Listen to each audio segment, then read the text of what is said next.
Good evening. Welcome to the Northborough Open Space Committee meeting for December 20. This open meeting of the Northborough Open Space Committee is being conducted remotely pursuant to Chapter 2 of the Acts of 2023, an act relative to extending certain COVID-19 measures adopted during the state of emergency, signed into law March 29, 2023. All members of the Open Space Committee are allowed and encouraged to participate remotely. The act allows the Open Space Committee to meet entirely remotely so long as reasonable public access is afforded so that the public can follow along with the deliberations of the meeting. The public is encouraged to follow along using the posted agenda. Members of the public who wish to view the live stream of the meeting may do so by going to Northborough Remote Meetings on YouTube.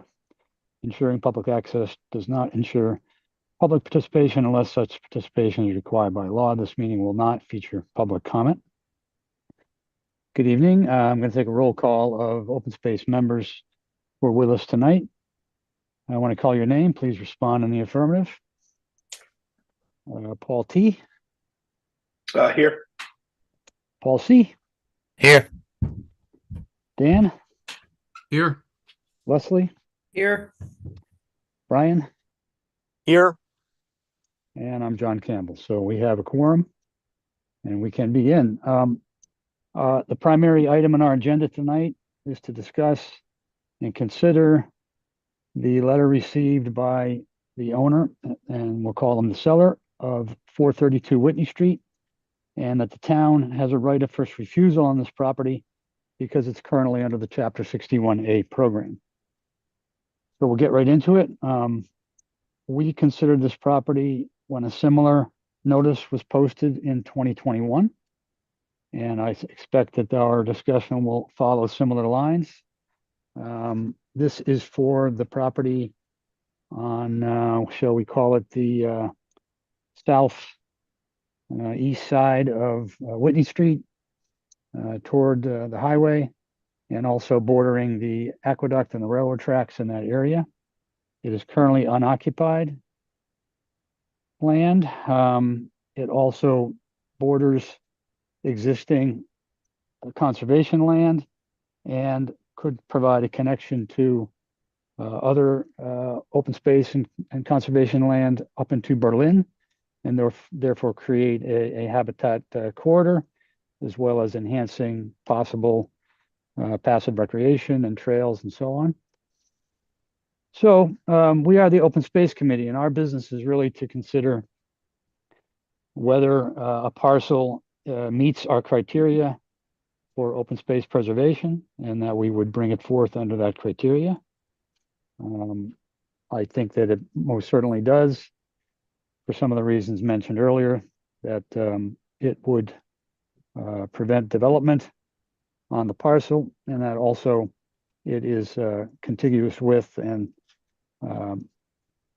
connects to other existing open space and would enhance recreation opportunities. So it checks several boxes. I want to open it up to all the committee members right now. Please, just chime in. We're fairly informal tonight, but thoughts for the pros and cons of recommending that the town execute its right of first refusal and consider acquiring the property. Do we know what the asking price is this time? I think It's, last time we discussed it, we actually had a price. yeah, so there's a purchase and sale agreement that accompanies the notice, and it's for 1.7 million. Okay. This is 23.77 acres.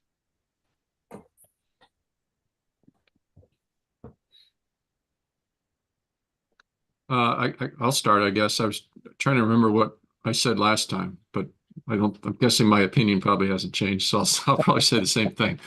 I think this is well worth pursuing, given the size, particularly in Northborough, the size of the parcel is unique.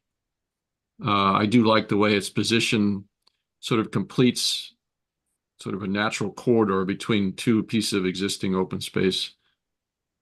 And yeah, essentially preventing development on this, I think, is in the town's best interest. So I would vote to support the purchase of this.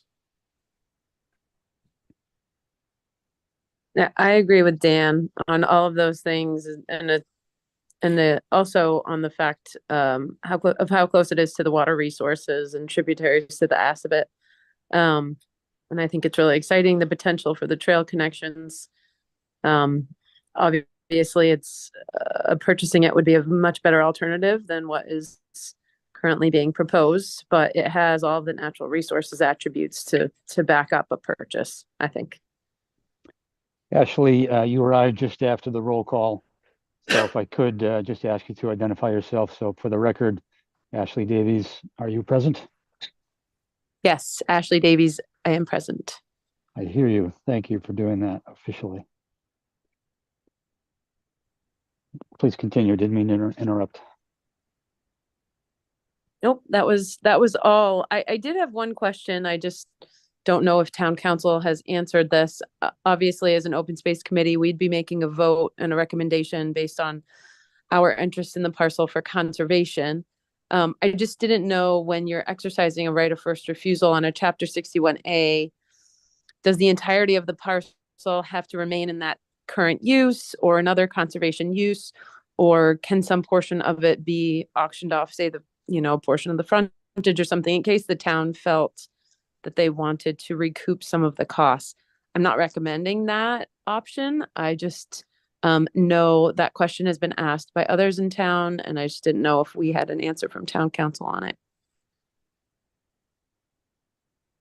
Well, just for me, I'm assuming, should the town exercise its right and should the town buy the property, then the town would have the right to do what it wants. Now, if it would depend on how it was purchased. If the purchase came from, or in part from, CPA funds, then it would be subject to those restrictions. And it would have to be, permanently conserved as conservation or recreation land. If it was parceled or the purchase was acquired partly with CPA and partly with other funding, it's possible that it could be, the town meeting vote to acquire it could be structured that way. That's a guess. But if you, in theory, if you acquired it without CPA funds, then the town would have no restrictions on its future use and or resale, I wouldn't think. Does that sound about right, Vinny? Yes, as far as chapter 61 land, it doesn't have to stay in chapter 61 land once it's, this is the notice that it's being taken out, and the town would acquire it and would be able to use it as they see fit with the requirements or limitations that are associated with whatever grants that they get. If the town wanted to do housing on it through the CPA, that would allow some housing to be built there, but it all depends on how the wording is going to CPA. Sounds correct. Now, Thank you. having said that, should this move forward, then the question will be asked, what CPA resources are there? We talked about this in prior meetings, and in fact, it influenced our sponsoring an application for CPA funding for this cycle to add to the conservation fund. I checked again, looking at the numbers, there's 664,000 in the conservation fund of prior CPA granted money, another 60,000 of other conservation fund money, available, but not under the exact same CPA restrictions. And it was for those reasons that we wrote our application for 350,000 so that we could work toward the $1 million goal. That still might not purchase this property.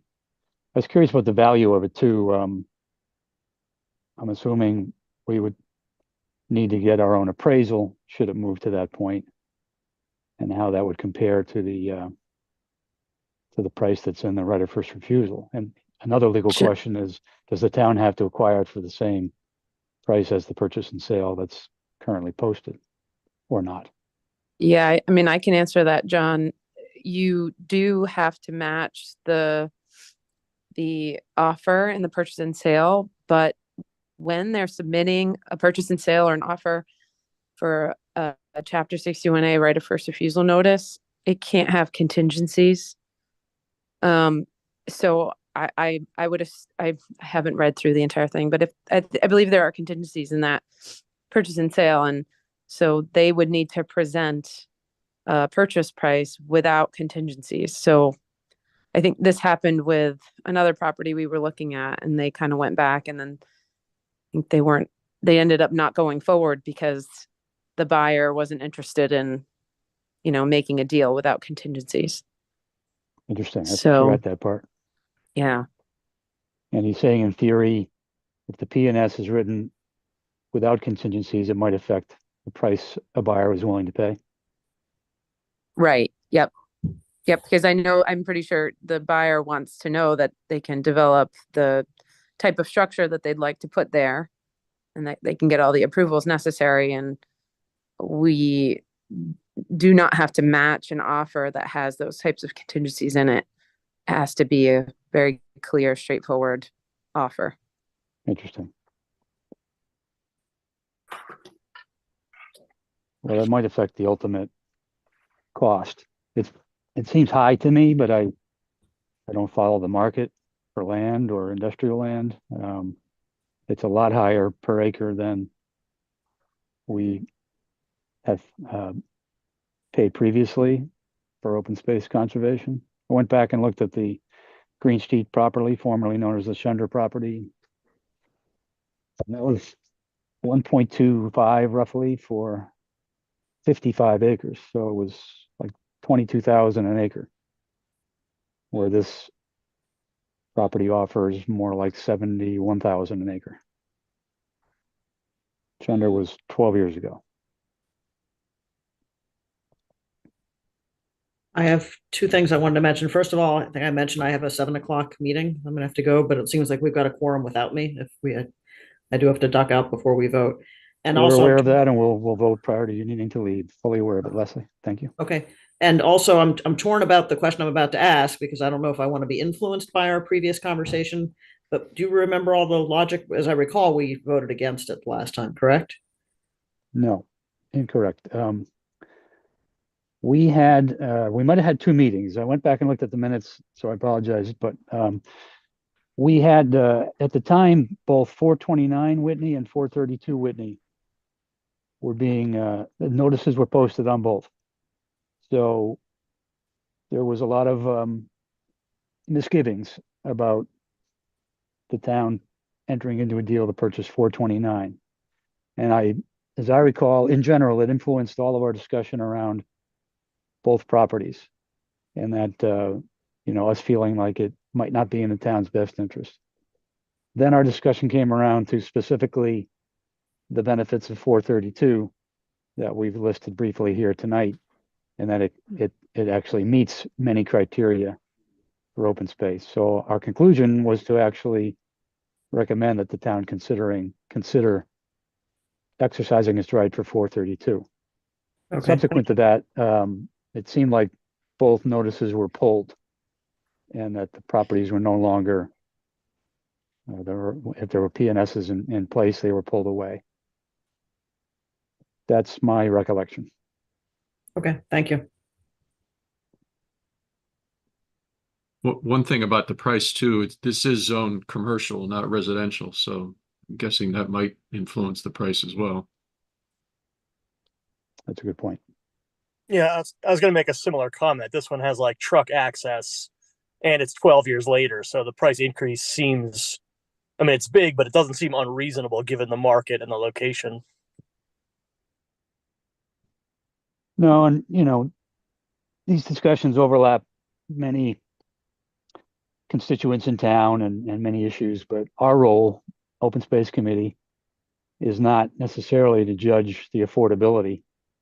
That would be for the town, or if it came before Community Preservation Committee, to judge its affordability based on how CPA might be involved. But our role is to judge how a property meets our open space goals, and to bring it forth in that light. I think that's kind of what we've always done.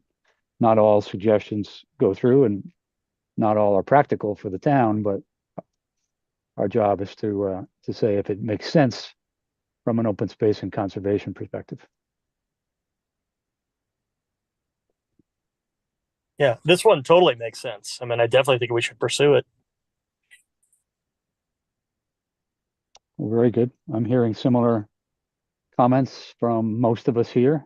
Yep, I agree. Is there any other substantial comments, or would anyone like to suggest a motion on which we would vote for our opinion?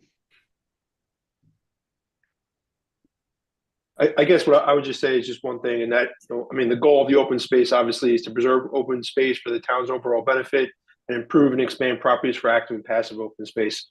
I mean, I feel like this is exactly what this sort of opportunity is exactly what we're looking for in terms of, trying to acquire this type of land from an open space perspective.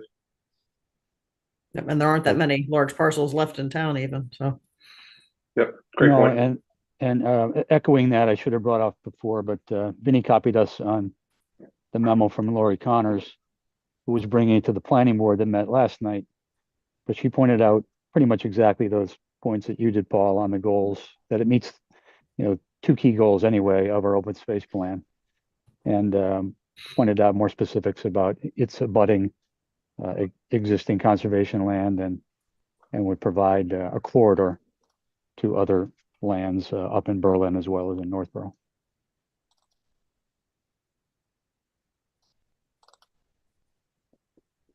Okay, very well. I sense a consensus building. The time is 6:50 and one of our members has 10 minutes remaining.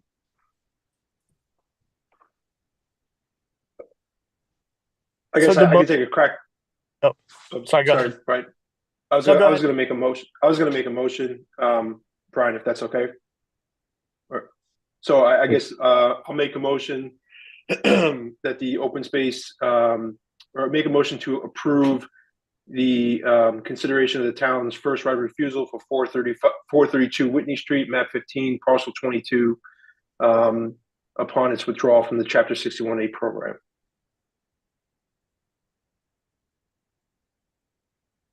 Second. Second. Okay. The motion was by Paul Tagliaferra and the second was by whom? I think I Ashley. seconded. Someone else did too. I'll give you credit, Leslie. I think I heard. No, you it voice. wasn't me. It was Brian and then Ashley. Brian, Oh, I'm Ashley, sorry. right. I'll take credit. I can be the tiebreaker if you'd like. We'll go with Brian. He went out of his way to call in, and Ashley too, calling in from remote. Thank you, both of you. Well, very good. So the motion essentially approves the recommendation that the town exercise its right of first refusal. Did I hear that correctly? Yes. Very well. Any discussion of the motion or other comment? Hearing none, I'll ask for a roll call vote on the motion. Please say yay or nay when I call your name. Paul Tagliaferra, Yes. Dan Clark, Yes. Leslie, Yes. Brian, Yes. Paul Cacciatore, Yes. and Ashley. Yes. And John, yes as well. So it's 7-0 in favor of recommending that the town exercise its right of first refusal. Vinny, would you be able to craft a brief memo to that regard? I can do that. I can draft an email for you or a letter, either one. Yeah, brief paragraph on Yep. town stationery. I think the select board and other boards would like to have it in writing, right? I can do that. Excellent. Okay, there's a lot more questions on this, I'm sure that we'll have in the future, but time is short. I would like to move on. I don't think there's any other new business. Is there any quickly that anyone has? Hearing none, I'd like to ask for consideration of our minutes of September 25, 2023, which was our last meeting. Assuming everyone studied them. Could I have a So motion moved. to approve? So moved. Thank you, Leslie. And a second? Second. Thank you, Brian. Roll call vote to approve the minutes. Paul T, Yes. John, I'll say yes. Dan? I don't think I was at that meeting. I'm not sure I can. I think you might be right. Stand by. No, Was I there? you're there. Yep. Dan, you were there. Yes, I approve. Couldn't Good remember. for you. Leslie, you were not there. Leslie was not. Brian Belfour was there. Yes, everybody else was. Brian, do you approve? Yes, I approve. Paul Scacciatore, do you approve? Yes. And Ashley was there. Do you approve? Yes. Thank you. We have 6 members who were there approving the minutes. They are confirmed. Last piece then is we were trying to meet every other month. We tried end of November, couldn't get a quorum. Next meeting is in 2 months that we had out there for a date was January 22nd, Monday night. Does that still look clear for everyone at this time anyway? Yep. Yep, it's good for me. Very good. We'll keep it there Yep. and we'll get an agenda and a reminder out somewhere around second week of January.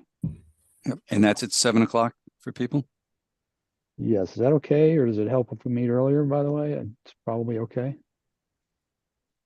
7 o'clock is fine for me. That one's good. It works. Great. We'll go with that. On Zoom? Gonna meet Zoom? Sure. Yep. Zoom it. Very good. Any other questions, business for tonight? Otherwise, we're in good shape to conclude. Motion to adjourn. Thank you. Second on the motion. Second. Second. Very good. All in favor of adjourning? Paul Tagliaferra, Yes. Dan, Yes. Leslie, Yep. Brian, Yes. Ashley. Yep. Paul Cacciatore, Yes. and me, John. Yes. Thank you. We are adjourned. Appreciate you making time to come on. Thank you. Thanks, Thanks John. very much. Thanks, And everyone. Merry Christmas, Thank you. everybody. Very good. Yep. Merry Happy Christmas, holidays. happy holidays. Yeah, See ya. thank you. Ashley, how